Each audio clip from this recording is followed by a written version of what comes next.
The fluorescent lights buzzed overhead like angry insects as Zara rushed down the hospital corridor, her sneakers squeaking against the polished floor.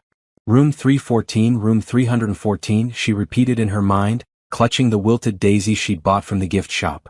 Her grandmother had been asking for flowers all week, and Zara finally had a break from her double shifts at the diner to visit.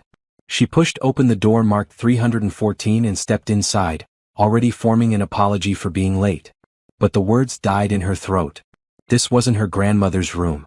Instead of the familiar sight of Grandma Rose propped up in bed watching her soap operas, Zara found herself staring at a young man lying motionless under crisp white sheets. He was handsome in a way that made her heart skip, strong jaw, dark skin that seemed to glow despite his obvious illness, and thick lashes that rested against his cheekbones like he was simply sleeping. Medical equipment surrounded his bed, monitors beeping steadily, and an IV drip fed into his arm. Zara took a step backward, ready to mumble an excuse and flee, when the impossible happened. Without opening his eyes, without any change in his peaceful expression, the man's lips moved. "Stay," he whispered, his voice rough from disuse but somehow familiar. "I've been waiting for you." Her blood turned to ice. The flowers tumbled from her numb fingers, scattering across the linoleum floor like fallen stars. This couldn't be happening. The man was clearly unconscious. The machines confirmed he was in some kind of deep sleep or coma. Yet he had spoken to her, known she was there, asked her to stay. I'm sorry," she stammered, backing toward the door. "I'm in the wrong room. I was looking for my grandmother." But even as she spoke, she found herself unable to look away from his face. There was something about him that felt familiar, like seeing a face from a half-remembered dream. Her heart was pounding so hard she was sure the monitors in the room would pick it up. The man's lips curved into the faintest smile, though his eyes remained closed. "Room 316, he said softly. "Rose is in room 316. She's been worried about you." Zara's legs nearly gave out. How could he possibly know about her grandmother? How did he know Grandma Rose's name? More terrifying still, how did he know she'd been worried? Zara had missed her last 3 visits because of work, and the guilt had been eating at her. "Who are you?" she whispered, but the man had fallen silent again, his breathing deep and even as if he'd never spoken at all. She stood frozen in the doorway for what felt like hours but was probably only minutes. Every logical part of her brain screamed at her to run, to report this strange incident to the nurses, to forget this ever happened. But something deeper, something she couldn't name, kept her rooted to the spot. Finally, she forced herself to step back into the hallway and close the door. Her hands were shaking as she walked the few feet to room 316, where she found her grandmother exactly as the mysterious man had described, propped up in bed, worry lines creasing her brown face as she watched the door. "Zara, baby." Grandma Rose's face lit up when she saw her. "I was starting to think you forgot about your old grandma." "Never, Grandma." Zara kissed her forehead, trying to push the strange encounter from her mind.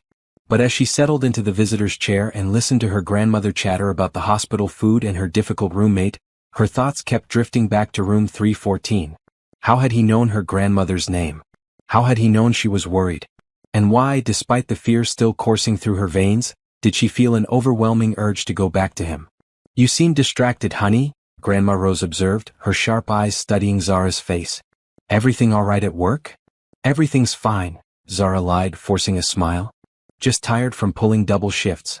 But nothing was fine. As she sat there holding her grandmother's hand and pretending to watch the afternoon talk show, all she could think about was the man in room 314. His voice had been so certain, so knowing, as if he'd been expecting her. As if he really had been waiting. When visiting hours ended and she kissed her grandmother goodbye, Zara found herself walking past room 314 again. The door was closed, but she could hear the steady beeping of monitors from within. She pressed her palm against the cool wood, and for a moment she could swear she felt something, a warmth, a connection she couldn't explain. "Miss?" A nurse appeared beside her. "Can I help you with something?" "The patient in this room," Zara said, her voice barely above a whisper. "What's wrong with him?" The nurse glanced at the chart in her hands. "Car accident 3 months ago. He's been in a coma since then." "Are you family?" 3 months. He'd been unconscious for 3 months, yet somehow he'd known about her grandmother, known she was coming. It was impossible, but it had happened. "No," Zara said finally. "I'm not family. I just got confused about room numbers earlier." The nurse nodded sympathetically. "Happens all the time. These hallways all look the same." As Zara walked toward the elevator, she could feel something pulling at her, like an invisible thread connecting her to room 314. She told herself it was just curiosity, just the shock of such a strange encounter. But deep down she knew it was something more. In the elevator, as the floors counted down toward the lobby, she made a decision that would change everything. Tomorrow she would come back. Not just to visit her grandmother, but to find out who the man in room 314 was and how he seemed to know so much about her life. The elevator doors opened with a soft ding, and Zara stepped out into the busy hospital lobby. But even as she walked through the automatic doors into the evening air, she could still hear his voice echoing in her mind, "Stay. I've been waiting for you." And despite every rational thought telling her to forget what had happened, she knew she would go back. Something about that moment, about him, had felt like coming home to a place she'd never been before. The city lights blurred past the bus window on her ride home, but Zara saw none of them. Her mind was replaying every second of those few minutes in room 314, searching for clues, for explanations, for anything that would make sense of the impossible. By the time she reached her small apartment, she had convinced herself that tomorrow would bring answers. What she didn't know was that tomorrow would only deepen the mystery and draw her further into a connection that defied everything she thought she knew about love, fate, and the power of two souls to find each other across any distance. Sleep refused to come that night. Zara lay in her narrow bed, staring at the ceiling while the stranger's words played on repeat in her mind. "I've been waiting for you." How could someone in a coma be waiting for anyone? How could he have known about her grandmother? She'd always been practical, the kind of person who needed logical explanations for everything. Growing up in foster care had taught her not to believe in fairy tales or impossible things. But what had happened in room 314 challenged everything she thought she knew about the world. When her alarm buzzed at 6 a.m., she was already awake, already dressed. She called in sick to the diner, something she'd never done before, and caught the first bus to the hospital. The morning shift nurses were different from the evening ones, and Zara hoped she might learn more about the mysterious patient. She stopped at the nurse's station outside the ICU, trying to look casual. "Excuse me," she said to a middle-aged woman with kind eyes. "I'm wondering about the patient in room 314. Is he okay?" The nurse, whose name tag read Patricia, looked up from her charts. "Are you family? I can only discuss patient information with—" "No, I'm not family," Zara interrupted. I was visiting my grandmother yesterday and I accidentally went into his room. He seems so young to be in a coma." Patricia's expression softened. "Oh, that's James. Such a sad case. He's only 26, got hit by a drunk driver 3 months ago. Been unconscious ever since." She lowered her voice conspiratorially. "Though lately he's been talking in his sleep." Zara's heart skipped. "Talking? What does he say?" "Strange thing is, he keeps saying a name. Zara. Over and over, like he's calling for someone. His family doesn't know anyone by that name." Patricia studied Zara's face curiously. "That's not your name, is it?" The world seemed to tilt around her. "Yes," she whispered. "My name is Zara." Patricia's eyes widened. "Well, I'll be damned. Honey, you need to speak to Dr. Martinez about this. This could be important." Before Zara could protest, Patricia was leading her down the hall to a small office where a tired-looking man in a white coat was reviewing files. After Patricia explained the situation, Dr. Martinez looked at Zara with new interest. "You're Zara?" he asked. "The patient has been saying your name for weeks. We thought it might be someone from his past, but his family insisted they'd never heard of you." "I don't understand," Zara said, though her hands were shaking. "I've never seen him before yesterday. At least, I don't think I have." Dr. Martinez leaned forward. "Would you be willing to sit with him for a while? Sometimes familiar voices can help coma patients. Even if you don't know each other, there might be some connection we don't understand."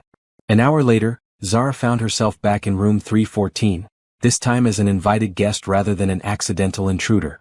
James looked exactly as he had the day before, peaceful, handsome, impossibly still. The morning light streaming through the window made his dark skin glow with warmth. She pulled the visitor's chair close to his bed and studied his face. There was something familiar about the curve of his jaw, the shape of his nose. Like looking at a photograph from a life she'd forgotten. "Hi, James," she said softly. "I'm Zara. I guess you've been asking for me, though I don't know why."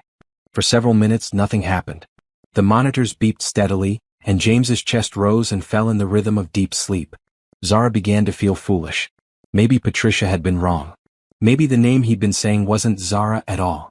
Then his fingers twitched. It was so slight she almost missed it, but one of his hands, lying on top of the white blanket, moved just a fraction. She looked at his face and gasped. Though his eyes were still closed, tears were sliding down his cheeks. "James?" she whispered, reaching out instinctively to touch his hand. The moment their skin made contact, images flashed through her mind like lightning. A playground with rusty swings. A little boy with the same beautiful dark skin pushing her higher and higher while she laughed. A promise made under summer stars. A goodbye that felt like the end of the world. She jerked her hand back, gasping. The images faded, but the emotions they'd stirred remained, a deep sense of loss, of something precious that had been taken away too soon. "Do I know you?" she asked aloud, though he couldn't answer. "Did we know each other when we were kids?" This time, when she touched his hand, she was ready for the connection. More images came clearer now. A small house with a red door. A woman with James's same warm smile calling them in for lunch. Zara remembered now, she'd been 8, living with the Hendersons in temporary foster placement. James had lived next door with his grandmother. They'd been inseparable that summer. Best friends, partners in every adventure. He'd been the one to teach her how to climb the big oak tree in his backyard.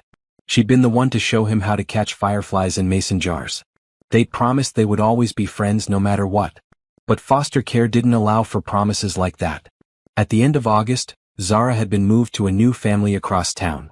She'd cried for weeks, begging her caseworker to let her visit James, but it wasn't allowed. Eventually, the pain had faded, and the memory had buried itself so deep she'd forgotten it existed.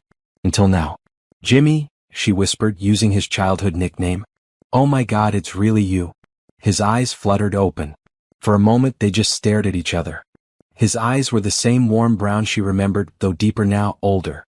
Recognition dawned slowly across his features. "Z," he said, his voice barely audible. "You came back." Tears were streaming down her face now. "I'm so sorry I forgot. I'm so sorry I didn't find you sooner." He tried to sit up but was too weak. Instead, he squeezed her hand with what little strength he had. "I never forgot," he said. "I looked for you everywhere. Every year on your birthday, every Christmas, I wondered where you were." "I'm here now," she said, leaning closer. "I'm here." The reunion was interrupted by Dr. Martinez and Patricia rushing into the room, alerted by the monitors that showed James's increased brain activity. They were amazed to find him awake and coherent after 3 months in a coma. As medical staff bustled around them, checking vitals and asking questions, Zara held tight to James's hand. She couldn't explain the supernatural connection that had drawn her to his room, couldn't understand how their childhood bond had called to her across the years. But she knew with absolute certainty that she wasn't going to lose him again. "Don't leave," he whispered as the nurses prepared to run more tests.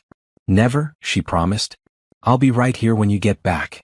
And for the first time in 18 years, Zara felt like she was exactly where she belonged. Over the next few days, James's recovery amazed everyone.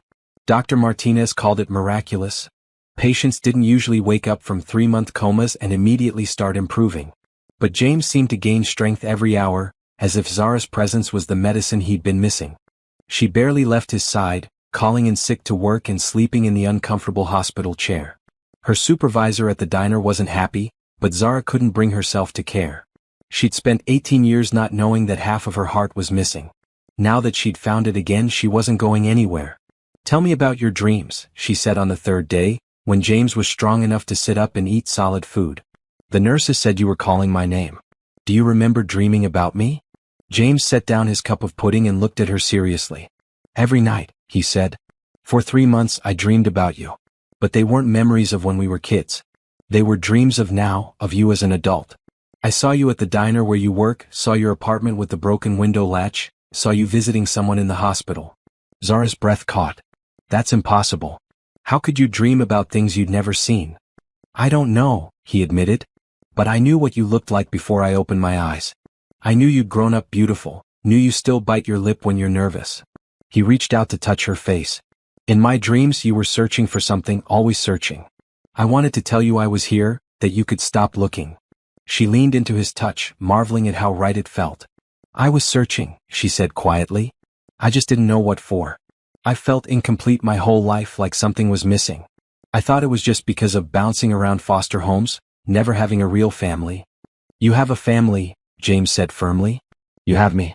You always had me." The intensity of their connection frightened and thrilled her in equal measure. She'd never believed in soulmates or destiny, but how else could she explain what was happening between them? How else could she explain dreams that predicted the future or a love that had survived 18 years of separation? That afternoon, while James napped, Zara ventured down to the hospital cafeteria for her first real meal in days. She was picking at a sandwich when a woman approached her table. "Excuse me," the woman said. "Are you Zara?" She was older, maybe in her 60s, with James's same warm eyes and kind smile. Zara nodded, suddenly nervous. "I'm Gloria, James's grandmother," the woman said, sitting down across from her. "The one who raised him. I wanted to thank you." "Thank me?" "For bringing my boy back," Gloria said, her eyes filling with tears. "The doctor said he might never wake up. Then you showed up and suddenly he's talking and laughing and eating like nothing happened. It's a miracle." Zara shook her head. "I didn't do anything special. We knew each other as kids." Gloria smiled knowingly. "Honey, James has been talking about a little girl named Zara since he was 8 years old. After you moved away, he was heartbroken. He made me promise to help him find you when he got older." "He looked for me?" "Every way he could think of. Social media, phone books, even hired a private investigator last year. He was on his way to check out a lead about you when the accident happened." Gloria reached across the table and took Zara's hand. "Don't you see? He was trying to get back to you when this happened. And somehow, despite being unconscious, he still found a way to call you to him." The words sent chills down Zara's spine. She thought about that strange compulsion she'd felt to enter his room, the way she'd been drawn back despite her fear. Had some part of her heard him calling? "I don't understand any of this," she admitted. "You don't have to understand it," Gloria said gently. "Some connections go deeper than logic. You two have something special, something that not even a coma could break." When Zara returned to James's room, she found him awake and staring out the window. The afternoon sun highlighted the strong lines of his profile, and she was struck again by how handsome he was, how familiar despite the years that had changed them both. "Your grandmother came to see me," she said, settling back into her chair. "What did she tell you?" he asked, turning to face her. "That you looked for me. That you were looking for me when the accident happened." James nodded, his expression serious. "I never stopped looking. I couldn't. It felt like half of me was missing." "The same way I felt," she whispered. He reached for her hand, and again she felt that electric connection, that sense of pieces falling into place. "I used to think I was crazy," he said, "holding on to feelings for someone I knew when I was 8. But I could never forget you, never stop wondering where you were." "I forgot," she said, guilt evident in her voice. "I don't know how, but I forgot about you completely until I touched your hand that first day." "Foster kids have to forget sometimes," he said, understanding. "It's a survival mechanism. But your heart remembered even if your mind didn't. That's why you came to my room, why you felt drawn to me." They talked late into the evening, sharing stories of their separate lives, marveling at the parallels. Both had struggled with feeling like outsiders, with a sense that they were looking for something they couldn't name. Both had avoided serious relationships, claiming they were too busy or too picky, but really because no one else ever felt right. "I think I dreamed about you too," Zara said as the night shift nurses began their rounds. "Not like your dreams, not specific things. But I've had this recurring dream for years about a boy calling my name. I could never see his face, but I always felt safe when I heard his voice." "It was me," James said with certainty. "Somehow we stayed connected all these years. Even when we couldn't remember, even when we couldn't find each other, some part of us never let go." As Zara settled into the chair for another night at his bedside, she marveled at how natural this felt. 3 days ago, she'd been a lonely waitress with no family and no real connections. Now she was sitting beside the man she was beginning to realize she'd never stopped loving, the missing piece of her heart she'd been searching for without knowing it. The mysterious nature of their connection no longer frightened her. Instead, it filled her with wonder. If their love was strong enough to reach across years and comas and forgotten memories, then maybe, just maybe, it was strong enough to last forever. A week after James woke up, the doctors decided he was strong enough to start physical therapy. His legs were weak from months of inactivity, and he needed to relearn how to walk properly. Zara appointed herself his unofficial coach, cheering him on during every session and holding his arm when he wobbled. "You don't have to do this," he told her as they slowly made their way down the hospital corridor, his hand gripping a walker while she stayed close beside him. "You must have a life to get back to." Zara shook her head. "This is my life now. Besides, you do the same for me." "In a heartbeat," he said without hesitation, and she knew he meant it. Their bond was growing stronger every day, but it wasn't just the connection between them that was developing. More memories from their childhood were surfacing, triggered by conversations or simple moments of being together. They remembered things they'd done, promises they'd made, dreams they'd shared about growing up and staying friends forever. "Do you remember the fort we built in my grandmother's backyard?" James asked one afternoon as they sat in the hospital courtyard, enjoying the fresh air. Zara's eyes lit up. "In the corner behind the big rosebush. We dragged every blanket and pillow we could find out there. And we'd spend hours in there planning all the places we'd travel together when we grew up," James continued, smiling at the memory. "Paris, Tokyo, the Grand Canyon," Zara recited. "We had that whole list written on a piece of paper. I kept that paper," James said quietly. "For years, until it fell apart from being folded and unfolded so many times." The admission made her chest tight with emotion. While she'd forgotten their friendship entirely, he'd held on to every precious detail. The guilt of that forgetting still bothered her, but James never made her feel bad about it. "You survived," he told her when she brought it up. "That's what mattered. Kids in the system learn to protect themselves by not holding on to things that hurt. I had my grandmother so I could afford to remember. You had to be stronger." His understanding only made her love him more. Well, the word no longer scared her. She was falling in love with James? Or maybe remembering a love that had never really gone away. It was impossible to tell where childhood friendship ended and adult romance began. They seemed to flow into each other like two rivers meeting the sea. Dr. Martinez was fascinated by their case. He'd started documenting their story, amazed by James's rapid recovery and the unusual circumstances of their reunion. "I've never seen anything like it," he told them during one of James's checkups. "Your brain activity is completely normal now, James. It's like the coma never happened." "Because I found what I was looking for," James said, glancing at Zara. "My mind could rest once I knew she was here." The doctor shook his head in wonder. "If I put this in a medical journal, no one would believe it." "Some things can't be explained by science," Zara said. "Some things just are." As James grew stronger, they began venturing out of the hospital together. First just to the lobby, then to the parking lot, and finally on short walks around the neighborhood. Each outing felt like a small adventure, a chance to explore the world together as adults. On one such walk, they passed a small playground similar to the one from their childhood. Without discussing it, they both gravitated toward the swings, settling onto the weathered seats like it was the most natural thing in the world. "Push me," Zara said, just like she had when they were 8. James laughed, getting up to stand behind her swing. Some things never change. As he pushed her gently, both of them laughing as she sailed back and forth, another memory surfaced. The last day they'd spent together, the day before she was moved to a new foster home. They'd been on swings just like these and she'd made him promise something. "Promise me we'll find each other again," 8-year-old Zara had said, her eyes already red from crying about the move. "I promise," little James had replied solemnly. "No matter how long it takes, no matter how far away you go. I'll find you. And I'll find you too," she promised back. The memory hit them both at the same time. Zara stopped pumping her legs, letting the swing slow to a stop. James's hands were still on her back, steadying her. "You kept your promise," she said, turning to look at him over her shoulder. "We both did," he replied, his voice thick with emotion. "It just took us a little longer than we expected." That night, back in his hospital room, they talked about the future for the first time. James would be discharged soon, and they'd have to figure out what came next. "I have an apartment," Zara offered.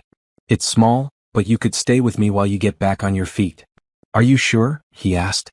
"That's a big step." She turned to face him fully. "James, we've been taking big steps since the moment I walked into this room.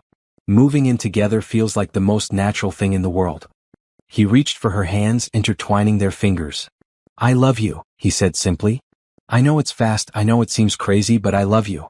I think I always have." "I love you too," she replied without hesitation.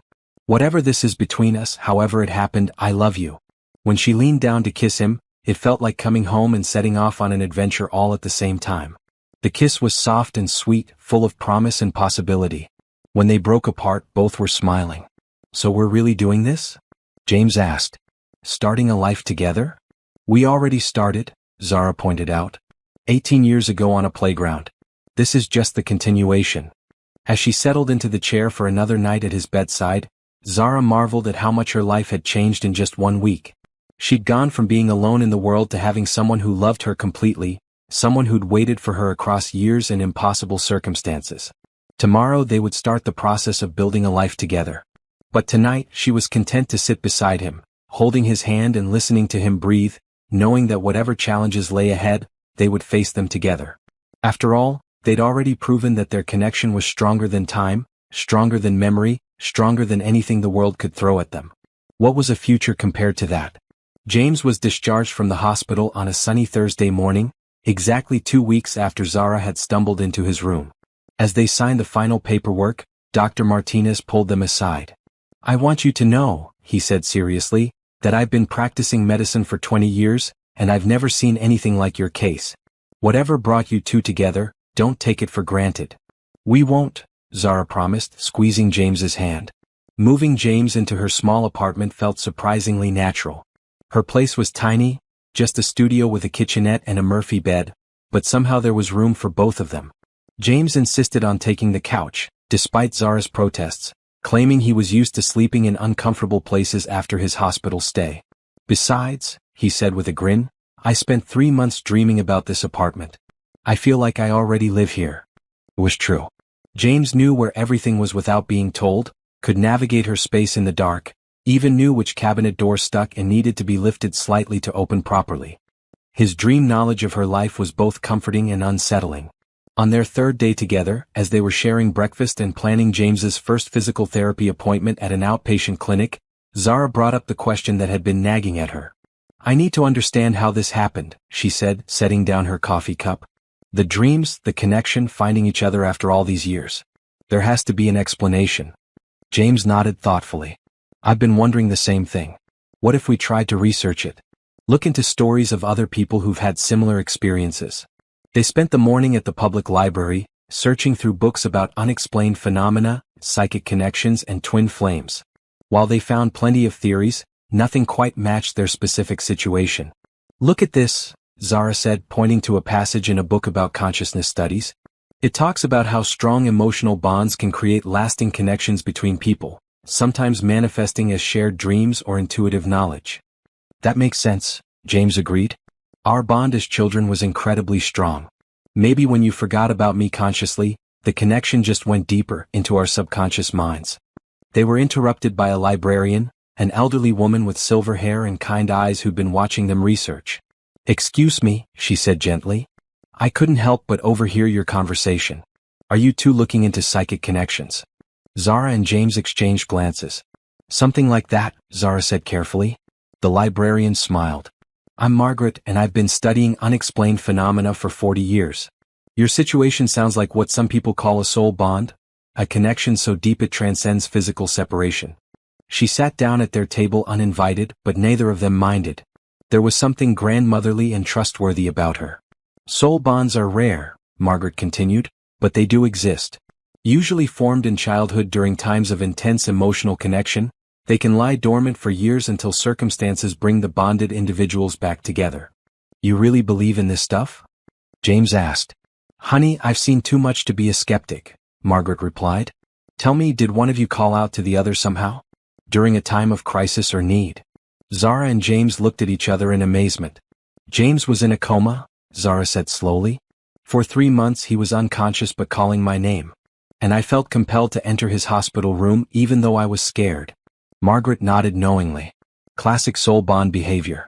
The connection becomes strongest during times of danger or need.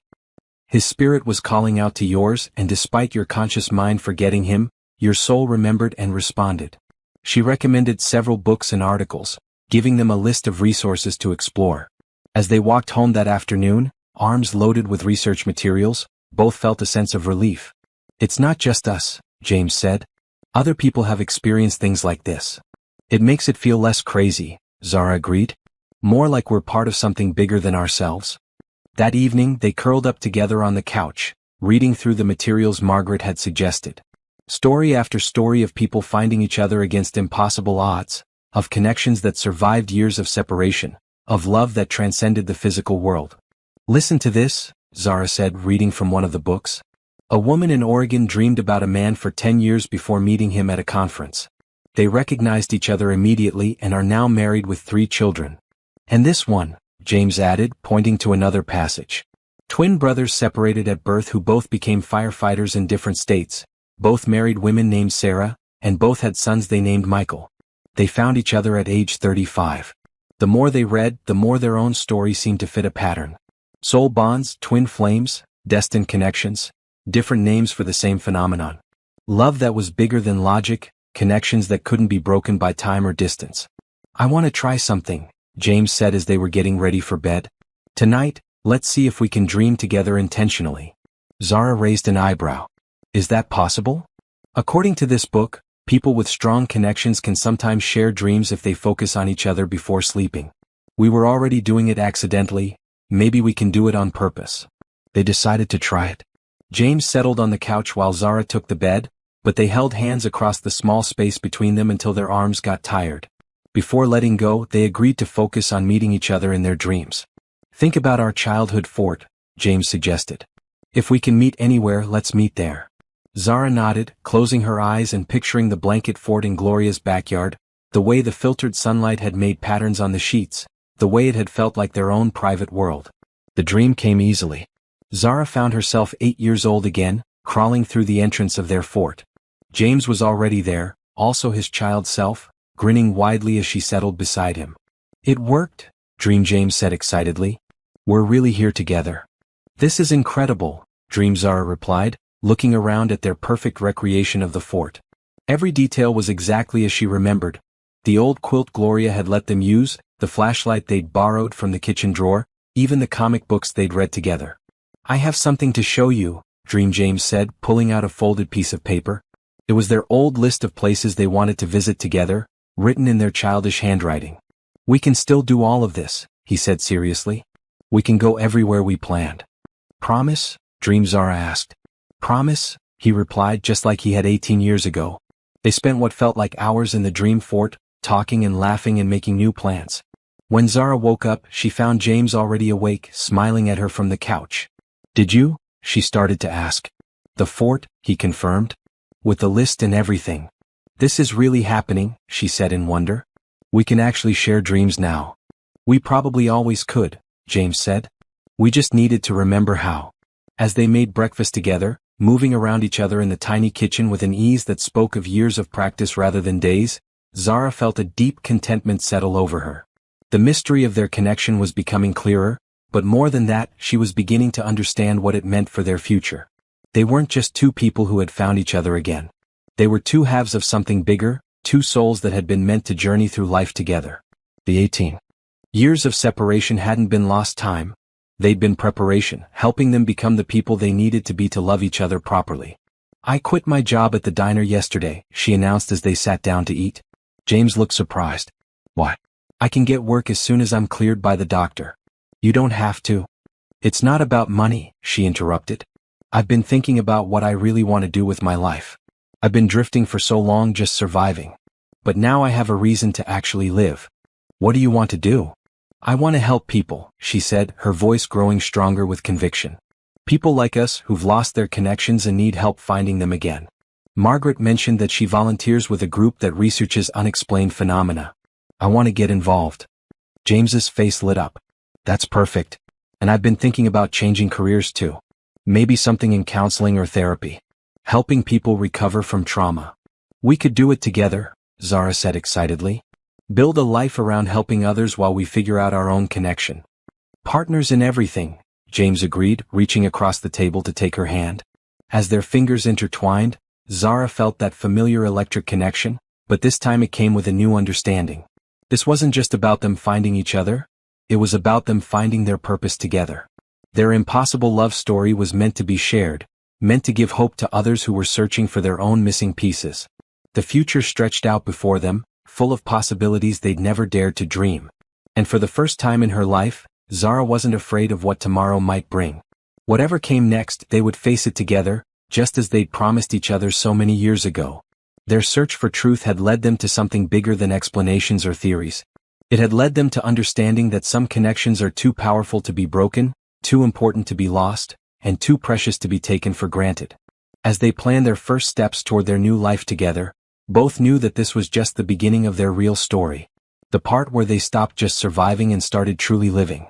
3 weeks after James moved in, they decided to visit the neighborhood where they'd grown up. Gloria had invited them for Sunday dinner, and both were nervous about returning to the place where their friendship had begun and ended. The bus ride took them through parts of the city Zara hadn't seen in years. As familiar sights rolled past the windows, more memories began to surface. She remembered the corner store where they'd bought penny candy, the park where they'd fed ducks, the school she'd attended for just a few months before being moved again. "There it is," James said softly as they turned onto Maple Street. Gloria's house looked exactly the same. A small blue cottage with white trim and a garden full of roses. The big oak tree in the backyard was still there, though much taller now, and Zara could see the corner where their fort had been. Gloria met them at the door with tears in her eyes and arms wide open.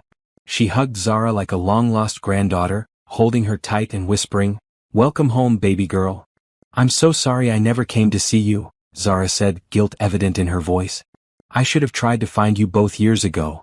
"Nonsense," Gloria said firmly. "You were a child, doing what you had to do to survive. I never stopped praying that you'd find your way back to us when you were ready."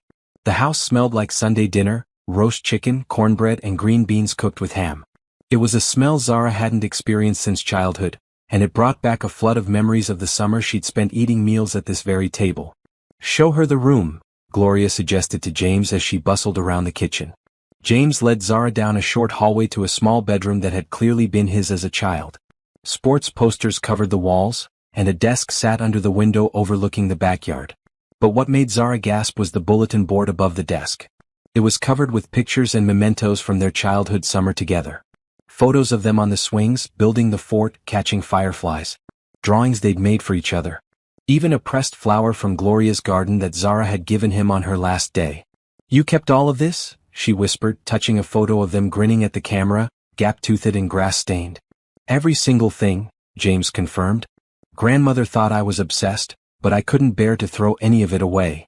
In the center of the board was a school photo of 8-year-old Zara, the kind they'd taken at the beginning of the school year.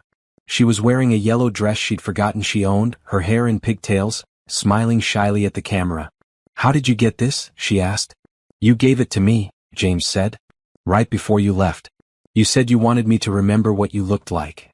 The memory came flooding back. Her last day at the Henderson house, knowing she was being moved the next morning. She'd snuck over to say goodbye to James, and they'd sat in the backyard crying and making promises they were too young to understand. "I gave you mine too," she remembered. "Do you still have it?" James reached into his wallet and pulled out a worn school photo of himself at 8, creased from years of being carried around. "I kept it with me everywhere," he said. "Even in the hospital. The nurses said they found it in my pocket after the accident." Zara felt tears start to fall. While she'd forgotten their friendship completely, James had carried her picture with him for 18 years. The depth of his devotion, his unwavering faith that they'd find each other again, overwhelmed her. "Don't cry, baby," he said gently, wiping her tears with his thumb. "We're here now. That's what matters." At dinner, Gloria regaled them with stories of James's childhood after Zara left. How he'd been inconsolable for weeks, refusing to make new friends or play outside. How he'd started asking about ways to find people, even as a young child. How he'd saved every penny from odd jobs and allowances to hire that private investigator. He never dated seriously, Gloria revealed with a mischievous smile. "Oh, he'd take girls out here and there, but nothing ever stuck. I used to worry he'd never find love." "Grandmother," James protested, embarrassed. "It's true," she insisted. "You'd compare every girl to some fantasy memory of an 8-year-old. I thought you needed therapy." "Maybe I did," James admitted, looking at Zara. "But I wasn't wrong, was I? She was worth waiting for." After dinner they walked through the old neighborhood. Most of the houses looked the same, though some had new paint or different landscaping. They found the playground where they'd spent countless hours, the swings now updated with safer seats and chains. "Want a swing?" James asked, just like he had when they were children. They settled onto adjacent swings, gently rocking back and forth as the sun began to set. The evening air was warm and full of the sounds of children playing in nearby yards. "I owe you an apology," Zara said quietly. "For what?" "For forgetting. For not fighting harder to stay in touch. For letting you carry all the pain of our separation alone." James stopped swinging and turned to face her. "Zara, you were 8 years old and in foster care. You had no control over your situation. I was lucky, I had my grandmother and a stable home. I could afford to hold on to our friendship because I felt secure. You had to focus on survival. But you never stopped believing we'd find each other. And you came when I called, he pointed out. Even though your conscious mind had forgotten me, your heart remembered. That's what matters. As they walked back to Gloria's house, Zara felt a deep healing taking place. The guilt she'd been carrying about forgetting their friendship was finally starting to lift. James was right. She'd been a child doing her best in an impossible situation. The important thing wasn't that she'd forgotten, but that she'd remembered when it mattered most. That night, as they sat on Gloria's front porch watching fireflies dance in the garden, James pulled out his phone and showed Zara something she'd never seen before. "What's this?" she asked, looking at what appeared to be a website. "It's called Finding Lost Connections," he explained. "I created it about 5 years ago. It's a database where people can post information about friends or family they've lost touch with. I've helped dozens of people reconnect with each other." Zara stared at the screen in amazement. The website was professional and well-designed, with success stories and testimonials from people who'd found their lost loved ones. "I was looking for you," James continued, "but I realized I could help other people too. Every reunion I facilitated gave me hope that someday it would be my turn." "This is incredible," she said, scrolling through the stories. "You've been helping people find each other all this time." "It's what I want to do with my life," he said. "Professionally, I mean. Maybe start a non-profit organization, help people who've been separated by circumstances beyond their control." "I want to help," Zara said immediately. "This is exactly what I was talking about earlier, helping people find their connections. We could do this together." "Really? You'd want to work with me on this?" "James, there's nothing I'd rather do. We found each other against impossible odds. Who better to help others do the same?" As they talked late into the night about their dreams for the organization, Zara felt pieces of her life clicking into place. Her experience in foster care, her years of feeling lost and disconnected, even her practical skills from working at the diner. Everything had been preparing her for this moment, this purpose. They weren't just two people who'd found love again. They were two people who'd been brought together to help others find what they'd almost lost. Their story wasn't just about them, it was about hope, about the power of connection, about never giving up on love. Standing on the porch where they'd said goodbye 18 years ago, now planning a future dedicated to bringing people together, Zara finally understood why they'd been separated for so long. They'd needed to grow up, to experience loss and longing, to understand how precious connection really was. Now they were ready to help others discover what they'd learned.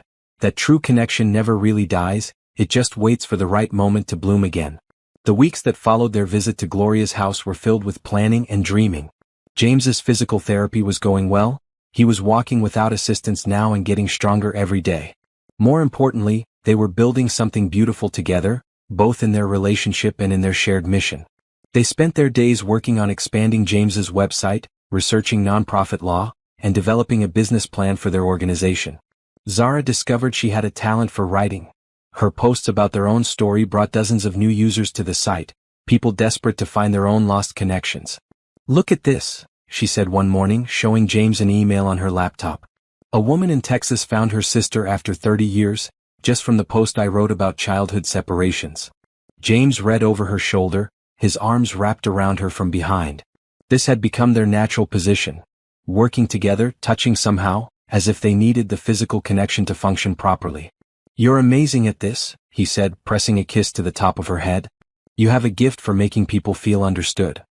Their relationship was deepening every day, though they were taking things slowly physically. They'd graduated from James sleeping on the couch to sharing the bed, but they'd agreed to wait before becoming intimate. After 18 years apart, they wanted to savor every step of falling in love again. "I keep waiting for the other shoe to drop," Zara confessed one evening as they walked through the park near their apartment. "This feels too good to be true." "What do you mean?" "We found each other in the most impossible way, we're perfectly compatible, we have the same dreams and goals. It's like a fairy tale. I keep thinking something has to go wrong." James stopped walking and turned to face her. "Zara, we earned this happiness. We waited 18 years for each other. We never gave up hope even when hope seemed foolish. We deserve to have everything we dreamed of." "Do we though?" she asked, her insecurities surfacing. "I'm just a foster kid who's been working dead-end jobs her whole life. You could have anyone. You could have found someone years ago if you hadn't been waiting for me." James cupped her face in his hands, his expression serious. "First of all, you're not just anything. You're brilliant and kind and stronger than anyone I've ever met. Second, I didn't wait for you because I couldn't find anyone else. I waited because you're my person. You always have been. How can you be so sure? Because I feel complete when I'm with you, he said simply. For 18 years I felt like half of me was missing. Now I'm whole again. That's not something you can find with just anyone. They've been having more conversations like this lately, working through Zara's fears about their relationship. Her years in foster care had taught her not to trust good things, not to believe that happiness could last. But James was patient, understanding, determined to prove that this time was different. I love you, he said, not for the first time, but somehow it felt new every time he said it. I love you too, she replied, and meant it with every fiber of her being. That night they shared their first truly passionate kiss. It started soft and gentle like all their kisses had been, but something shifted. Months of building tension, of sleeping beside each other but maintaining boundaries, of falling deeper in love every day finally reached a breaking point. When they broke apart, both were breathing hard. Are you ready? James asked softly. We don't have to. I'm ready, Zara said, and she was. I want to be with you completely. What followed was the most beautiful night of Zara's life. James was gentle and patient, treating her like she was precious, like she was the most important thing in his world. And for the first time in her life, Zara felt truly loved, truly cherished, truly home. Afterward, they lay tangled together in the narrow bed, talking softly in the darkness. I dreamed about this, James confessed, his fingers tracing patterns on her bare shoulder. You dreamed about us making love? Zara asked, surprised. Not exactly. But I dreamed about holding you like this, about you being mine completely. About us belonging to each other. We do belong to each other, she said, pressing a kiss to his chest. We always have. The next morning brought news that would change everything. James's phone rang early, waking them both from deep sleep. It was his lawyer calling about the accident case. The drunk driver's insurance company wants to settle, the lawyer explained. It's a substantial amount, enough to set you up for life if you invest it wisely. After James hung up, they sat in stunned silence. The settlement was more money than either of them had ever imagined having. This changes everything, Zara said finally. How so? We can start the nonprofit immediately. We don't have to worry about funding or taking regular jobs to pay bills. We can focus completely on helping people. James's face lit up with possibility. We could rent office space, hire staff, really make a difference. It's like the universe is conspiring to help us, Zara marveled. First we find each other, now this. It's like we're being given everything we need to fulfill our purpose.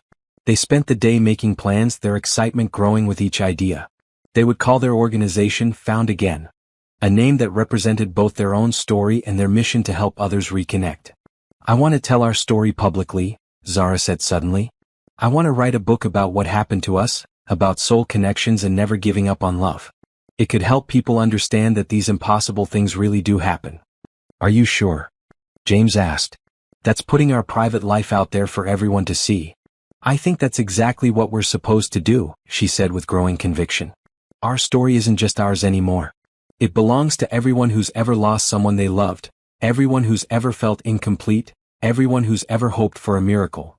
That afternoon, they called Gloria to share the news about the settlement and their plans for the organization. She cried when they told her they wanted to name her as the first board member. You two are going to change the world, she said through her tears. I always knew that little girl was special, James. I just knew she'd come back to us when the time was right. As they hung up the phone, Zara felt a deep sense of rightness about the path they were choosing. Everything that had happened, their childhood friendship, the painful separation, the years of searching and longing, even James's accident, had led them to this moment. They were being given the resources and opportunity to turn their personal miracle into hope for others. Their love story was becoming something bigger than themselves, a beacon for everyone who believed in the power of connection. Are you scared? James asked as they held each other that night. Terrified, Zara admitted, but also excited. We're going to help so many people find each other. Just like we found each other. Exactly like we found each other, she agreed, and kissed him with all the love and hope and possibility that their future held. The first real challenge came from an unexpected source, James's family. While Gloria had embraced Zara completely, James's parents and younger sister were less welcoming when they learned about the settlement money and the couple's plans. You're moving too fast, his mother, Patricia, said during a tense family dinner at Gloria's house. You barely know this girl, and now you're planning to start a business together and write books about your relationship? I've known Zara my whole life, James replied calmly, though Zara could feel the tension in his body where his hand rested on her knee under the table. You knew her when you were 8, his father, Robert, interjected. That's not the same thing. People change. You've been through a traumatic experience with the accident and coma. You might not be thinking clearly. Zara felt her cheeks burn with embarrassment and hurt. She'd been so happy in their bubble of love and shared dreams that she'd forgotten not everyone would understand their connection. Maybe I should go, she said quietly, starting to stand. No, James said firmly, his hand tightening on hers. You're not going anywhere. This is about us, so we'll face it together. Son, we're just worried about you, Patricia said, her tone softening slightly. You've been obsessed with finding this girl for years. Now she shows up right when you have a life-changing settlement, and suddenly you're planning to give away most of the money to start some charity? It's not giving it away, James said, his voice getting harder. It's investing it in something meaningful. And what happens when the money runs out and you realize you don't actually know each other as adults? Robert asked bluntly. What happens when the novelty wears off? The words hit Zara like physical blows. These people barely knew her, but they were voicing every fear she'd been trying to suppress. What if James's family was right? What if their connection was just nostalgia and trauma bonding? The dinner ended awkwardly with James's parents leaving early and his sister, Michelle, barely speaking to either of them. Only Gloria stayed behind to help clean up, her face troubled. Don't listen to them, she said as they washed dishes. They're scared of losing James, that's all. They don't understand what you two have. Maybe they have a point, Zara said quietly. Maybe we are moving too fast. Baby girl, Gloria said, setting down her dish towel and turning to face Zara. I watched that boy pine for you for 18 years. I watched him turn down every opportunity for love because he was waiting for you. If you two are moving fast, it's because you've already wasted enough time. But the damage was done. Over the next few days, doubt crept into their relationship like poison. Zara found herself second-guessing everything. Their plans for the nonprofit, the book idea, even her feelings for James. What if your parents are right? She asked one evening as they sat on opposite ends of the couch, the first time they'd voluntarily put distance between themselves since reuniting. Right about what? About us not really knowing each other. About me being here for the money. About this whole thing being some kind of trauma response. James looked hurt. You don't really believe that. I don't know what I believe anymore, she admitted. A month ago I was a lonely waitress. Now I'm living with a man I barely remember from childhood, planning to spend his money on a nonprofit, and thinking about writing a book. It does sound crazy when you say it out loud. So what are you saying? Zara felt tears start to fall. I'm saying maybe I should move out. Give us both some space to think about this rationally. You want to leave? James asked, his voice small. I want to make sure we're together for the right reasons, she said. I want to make sure this is real and not just some fantasy we've built up. That night, James slept on the couch again for the first time in weeks. The apartment felt wrong with the distance between them, but Zara forced herself to maintain it. If their connection was as strong as they believed, it would survive some space and scrutiny. The next morning, she packed a bag and went to stay with a co-worker from the diner who had a spare room. The separation was supposed to bring clarity, but instead, it brought misery. Within hours of leaving, Zara felt physically ill. Her chest ached constantly and she couldn't sleep. Food tasted like cardboard and she found herself crying at random moments throughout the day. James wasn't doing any better. He called every few hours, his voice strained and desperate. This is killing me, he said during one late-night conversation. I can't eat, can't sleep, can't think about anything but you. Maybe that proves your parents' point, Zara said miserably. Maybe we're too dependent on each other. Maybe this isn't healthy. Or maybe it proves that we're meant to be together, he countered. Maybe this is what real love feels like, incomplete without the other person. They agreed to take a week apart, to really think about their relationship without the intensity of constant togetherness. It was the longest week of both their lives. Zara spent the time researching codependency and trauma bonding, trying to find explanations for their connection that made logical sense. But everything she read about unhealthy relationships felt wrong when applied to them. They didn't control each other or lose their individual identities. They enhanced each other, brought out the best in each other.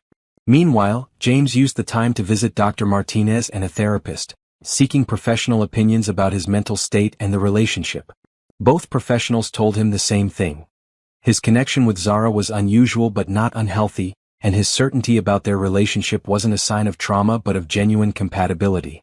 On day 6 of their separation, Margaret, the librarian who'd helped them research soul bonds, called Zara. "I heard through the grapevine that you two are having some troubles," she said gently. "Would you like to talk?" They met at a coffee shop near the library, and Zara found herself pouring out all her fears and doubts to the older woman. "His family thinks I'm after his money," she concluded. "And maybe they're right. Maybe I'm just a gold digger who's convinced herself this is true love." Margaret listened patiently, then asked a simple question. "If James lost every penny tomorrow, would you still want to be with him?" "Of course," Zara answered without hesitation. "And if you'd never met him as a child, if you'd met him for the first time in that hospital room, would you still be drawn to him?" Again the answer came immediately, yes. "Then trust your heart," Margaret said gently. "Other people will always find reasons to doubt unusual love stories. But you're the only one who knows what's real for you." That night, Zara couldn't stand the separation anymore. She took the bus back to their apartment, using her key to let herself in quietly. She found James exactly where she'd left him, sitting on the couch, staring at nothing, looking as miserable as she felt. "I can't do this," she said from the doorway. "I can't be away from you anymore." He looked up, his face transforming with relief and joy. "Thank God. I was about to come get you." They came together in the middle of the living room, holding each other desperately, both crying with relief. "I'm sorry," Zara said through her tears. "I'm sorry I doubted us. I'm sorry I let other people's fears become my fears." "I'm sorry too," James replied, his face buried in her hair. "I should have defended you better with my family. I should have made them understand." "It doesn't matter what they think," Zara said, pulling back to look at him. "What matters is what we know. And I know I love you. I know we're meant to be together. I know this is real." "It's the realest thing I've ever felt," he agreed. That night, they made love with a desperation and passion that spoke of nearly losing each other. And afterward, as they held each other close, both knew they would never doubt their connection again. Some love stories were too powerful to be understood by outside observers. Some connections were too deep to be explained by logic or psychology. What they had was rare and precious and worth fighting for, even when the fight was against their own fears.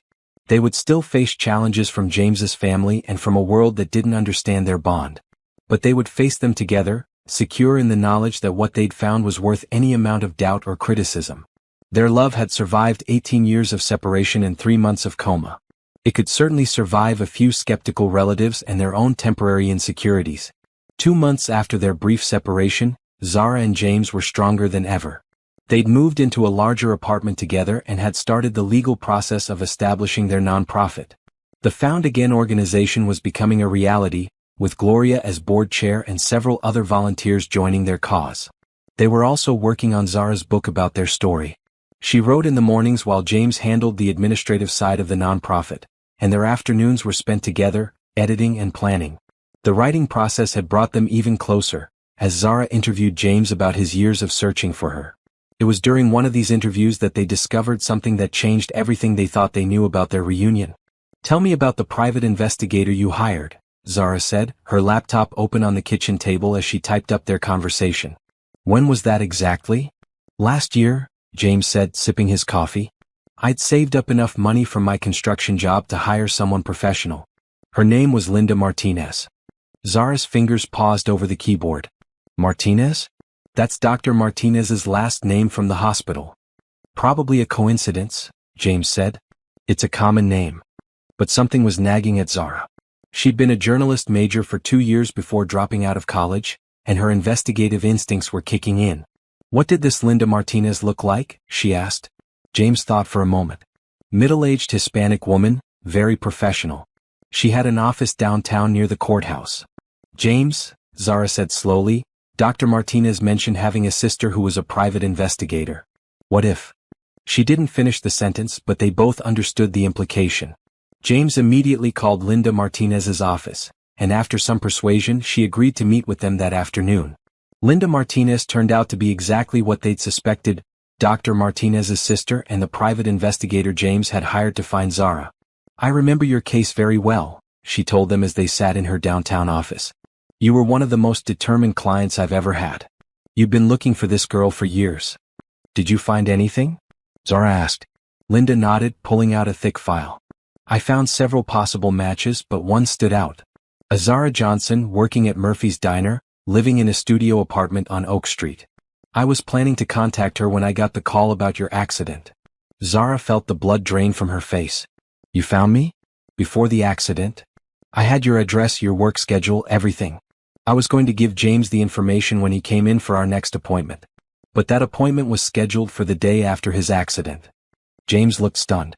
You mean I would have found her anyway? More than that, Linda continued, glancing between them. I called my brother, Dr. Martinez, when I heard about your accident. I mentioned that you'd been searching for someone named Zara. When he told me you'd been calling that name while in the coma, I knew it had to be the same person. So you told him about me? Zara asked. I gave him your basic information, yes. I thought it might be medically relevant. Linda paused, looking uncomfortable. There's something else. The day you wandered into James's room by accident? That wasn't really an accident. Zara felt her world tilt. What do you mean? Dr. Martinez had been trying to figure out how to contact you, but there were confidentiality issues. He couldn't just call you up and say, hey, there's a coma patient asking for you. But when you showed up at the hospital to visit your grandmother, he saw an opportunity. Are you saying he arranged for me to go to the wrong room? Zara asked, her voice barely above a whisper. Linda nodded. He switched the room numbers on your grandmother's door. Rose was in 314, but he put a 316 placard on her door and left 314 unmarked. He was hoping you'd get confused and check the rooms. The revelation hit them both like a physical blow. Their miraculous reunion, the supernatural connection that had drawn her to his room, it had all been orchestrated by a doctor trying to help. So none of it was real? James asked, his voice hollow. The connection, the way she found me, it was all fake? No, Linda said quickly. You don't understand. My brother is a man of science. He doesn't believe in mystical connections or supernatural phenomena. He only switched those room numbers because he thought it might help James's recovery to see someone whose name he'd been calling. She leaned forward, her expression earnest. But James, you have to understand. There was no medical reason you should have known Zara's name.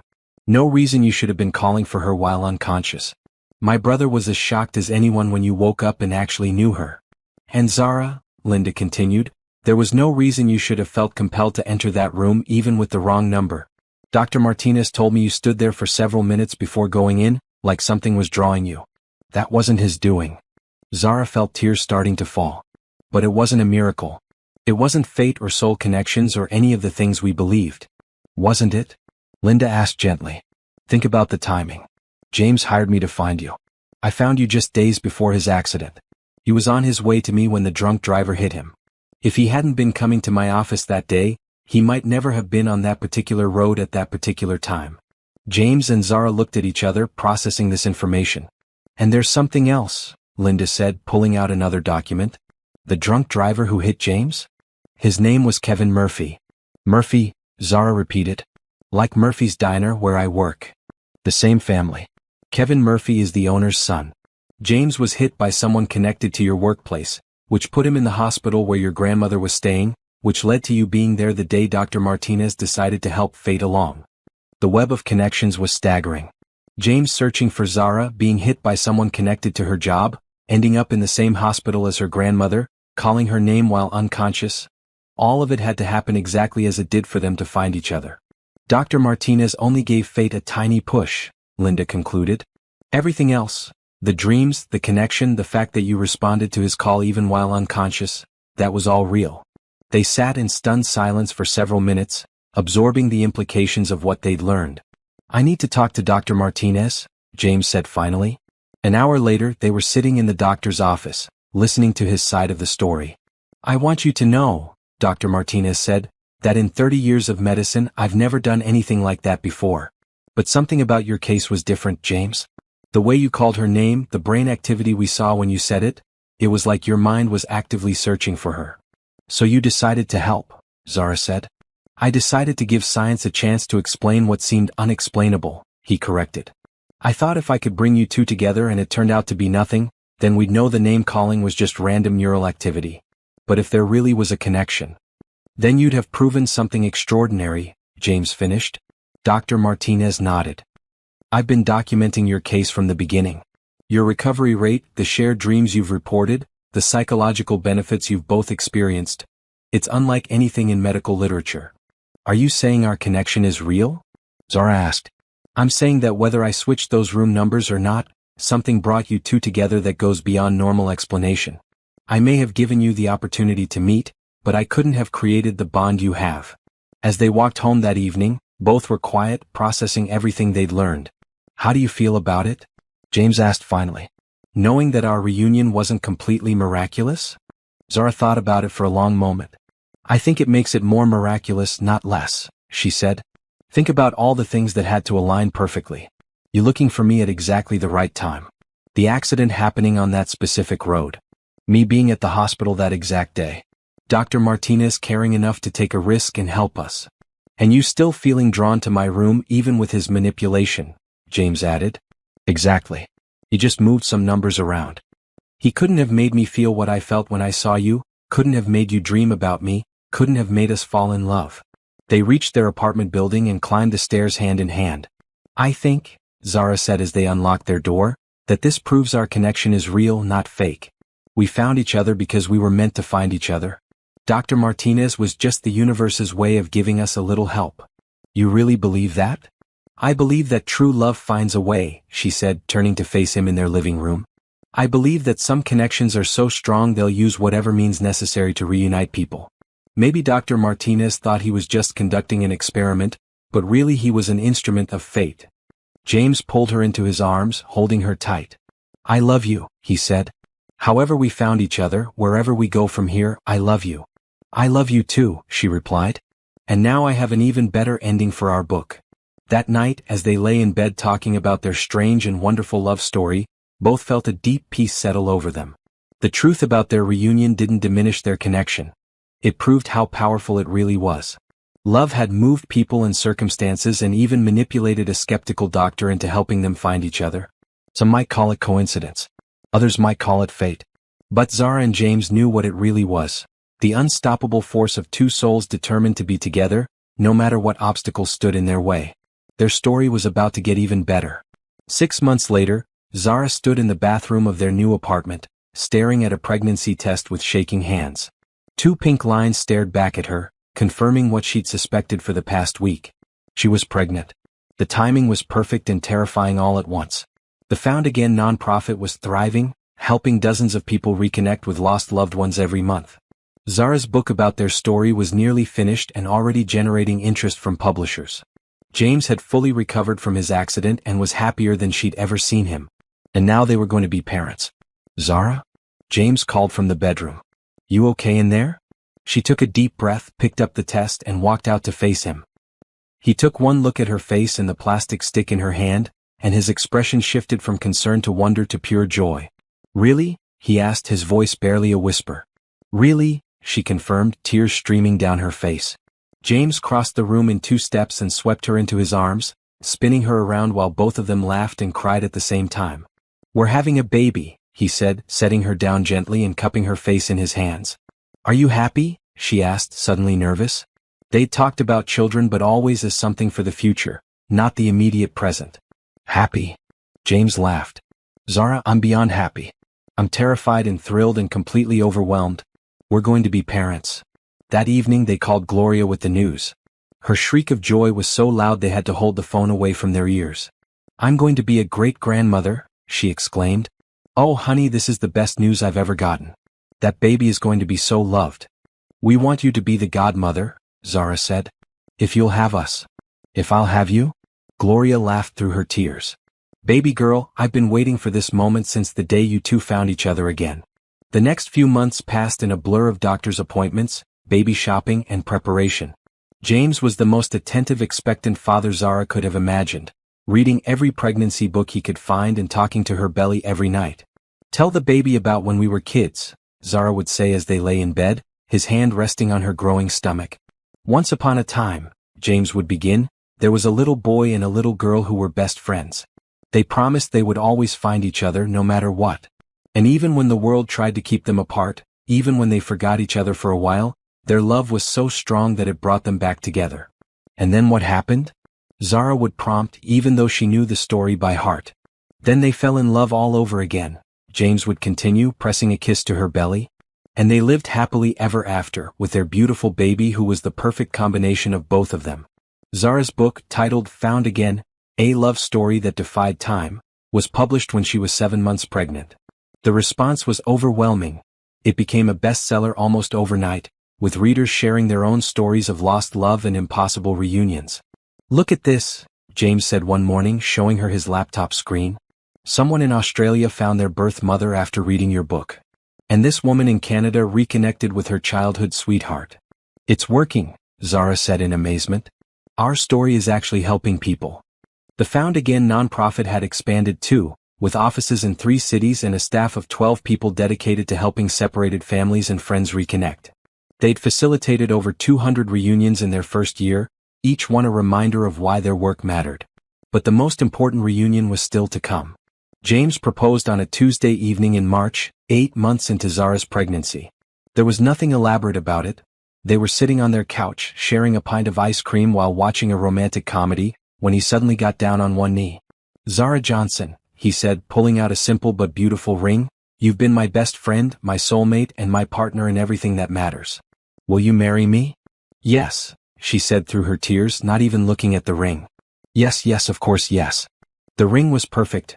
A vintage setting with a stone that caught the light like captured stars. But more perfect was the inscription inside the band, "Always and Forever Found." They were married 2 weeks later in Gloria's backyard, under the same oak tree where they'd built their childhood fort. It was a small ceremony. Just Gloria, Dr. Martinez and his family, Linda the private investigator, a few close friends from the nonprofit, and Margaret the librarian who'd helped them understand their connection. Zara wore a simple white dress that accommodated her pregnant belly, and James wore a navy suit that brought out his eyes. Gloria officiated the ceremony, having gotten ordained online specifically for the occasion. "These two have already proven that true love conquers all," she said as they stood hand in hand beneath the flowering tree. "They've shown us that some connections are so strong they can survive years of separation, amnesia, and even comas. Today we're just making official what the universe declared long ago, that James and Zara belong together." Their vows were simple but heartfelt. "Zara," James said, his voice steady despite the tears in his eyes, "you are my childhood friend, my adult love, my partner in dreams and my future family. I promise to never stop looking for you, even when you're right beside me. I promise to love you in this life and whatever comes after." "James," Zara replied, "you are my missing piece, my home, my heart.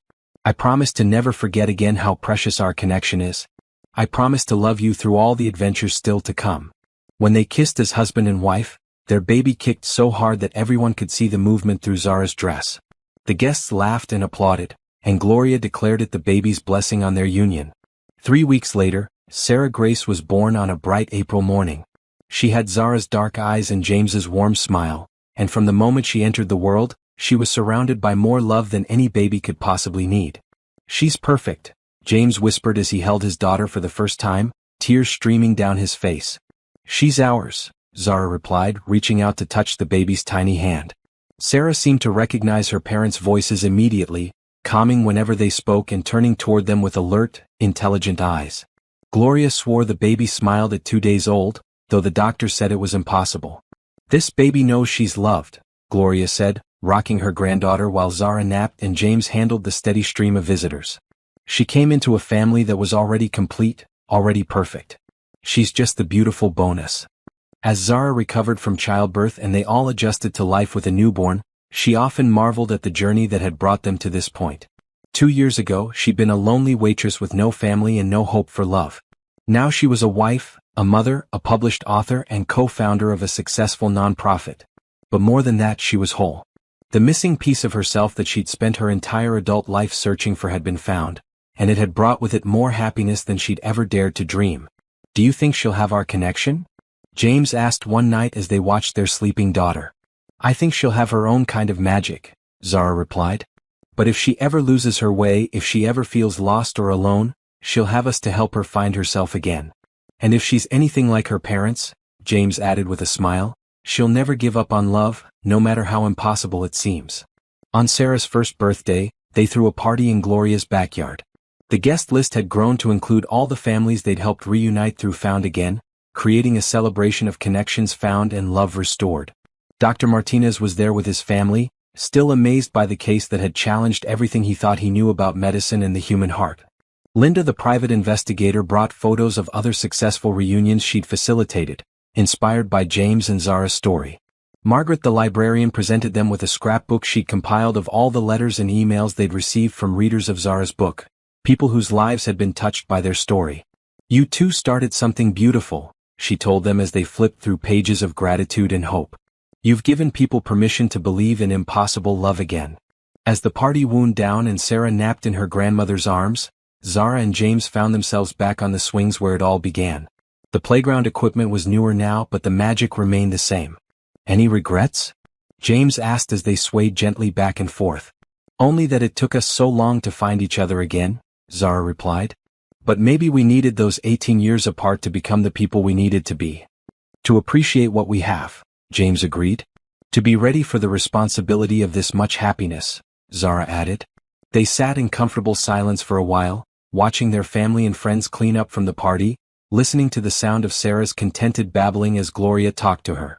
"I love our life," Zara said eventually. "I love our life too," James replied. "And I love that we get to live it together."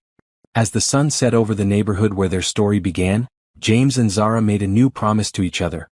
Not just to love and honor and cherish, but to never take for granted the miracle of finding each other again. Some love stories end with a kiss. Some end with a wedding. But theirs ended with a beginning. The start of a lifetime spent proving that true love really can conquer all, that some connections are too strong to be broken, and that the best fairy tales are the ones that come true. They'd been found again, and this time it was forever.